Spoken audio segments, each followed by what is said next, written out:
ओम शांति। Good morning. Bholenath Shiv Baba के महावाक्य। आज है 1 अप्रैल 2024। बाबा के महावाक्य। बाबा कहते हैं, मीठे बच्चे, तुम्हारा ये जीवन देवताओं से भी उत्तम है, क्योंकि तुम अभी रचयिता और रचना को यथार्थ जानकर आस्तिक बने हो। बाबा प्रश्न पूछ रहे हैं, संगम युगी ईश्वरीय परिवार की विशेषता क्या है जो सारे कल्प में नहीं होगी? उत्तर है, इसी समय स्वयं ईश्वर बाप बनकर तुम बच्चों को संभालते हैं, टीचर बनकर पढ़ाते हैं और सद्गुरु बनकर तुम्हें गुलगुल फूल बनाकर साथ ले जाते हैं। सतयुग में दैवी परिवार होगा, लेकिन ऐसा ईश्वरीय परिवार नहीं हो सकता। तुम बच्चे अभी बेहद के सन्यासी भी हो, राजयोगी भी हो, राजाई के लिए पढ़ रहे हो। ओम शांति। ये स्कूल व पाठशाला है। किसकी पाठशाला है? आत्माओं की पाठशाला। ये तो जरूर है, आत्मा शरीर बिगर कुछ सुन नहीं सकती। जब कहा जाता है आत्माओं की पाठशाला, तो समझना चाहिए आत्मा शरीर बिगर तो समझ नहीं सकती। फिर कहना पड़ता है जीव आत्मा। अभी जीव आत्माओं की पाठशाला तो सभी है, इसलिए कहा जाता है यह है आत्माओं की पाठशाला। और परम पिता परमात्मा आकर पढ़ाते हैं।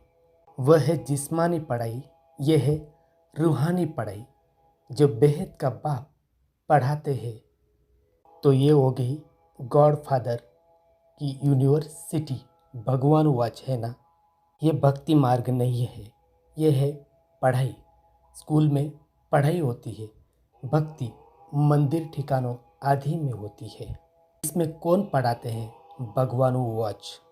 और कोई भी पाठशाला में भगवान वाच होता ही नहीं है।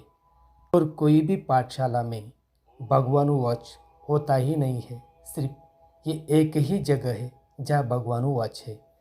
ऊंचे से ऊंचे भगवान को ही ज्ञान सागर कहा जाता है। वही ज्ञान दे सकते हैं, बाकी सब है भक्ति। अभी राजधानी स्थापन हो रही है। तुम यहाँ राजाई के लिए पढ़ते हो, राजयोगी हो, बेहद के सन्यासी हो।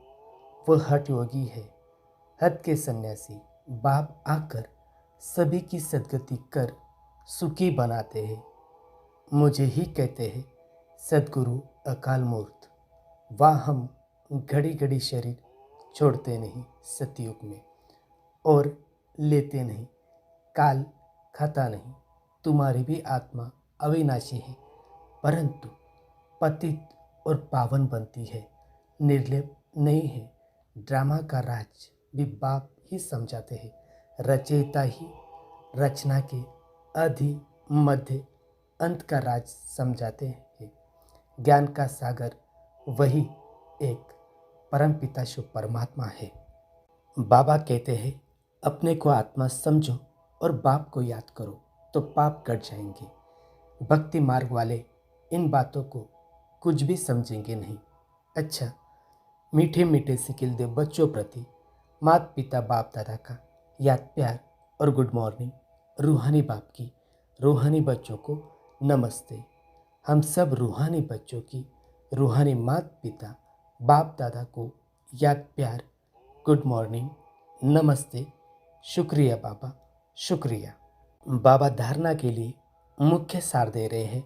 पहली पॉइंट है, सारी दुनिया अब कब्र दाखिल होनी है, विनाश सामने है, इसलिए कोई से भी संबंध नहीं रखना है।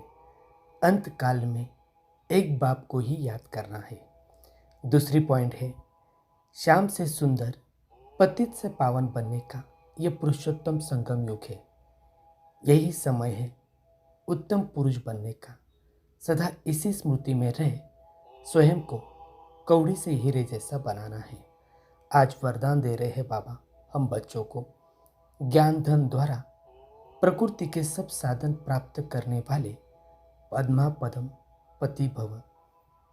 विस्तार है, ज्ञान धन स्थूल गंध की प्राप्ति कराता है। जहाँ ज्ञान धन है वहाँ प्रकृति स्वतः दासी बन जाती है। ज्ञान धन से प्रकृति के सब साधन स्वतः ही प्राप्त हो जाते हैं। इसलिए ज्ञान धन सब धन का राजा है।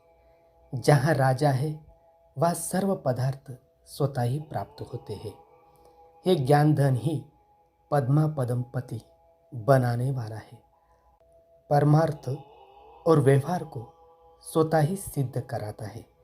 ज्ञान धन में इतनी शक्ति है जो अनेक जन्मों के लिए राजाओं का राजा बना देती है।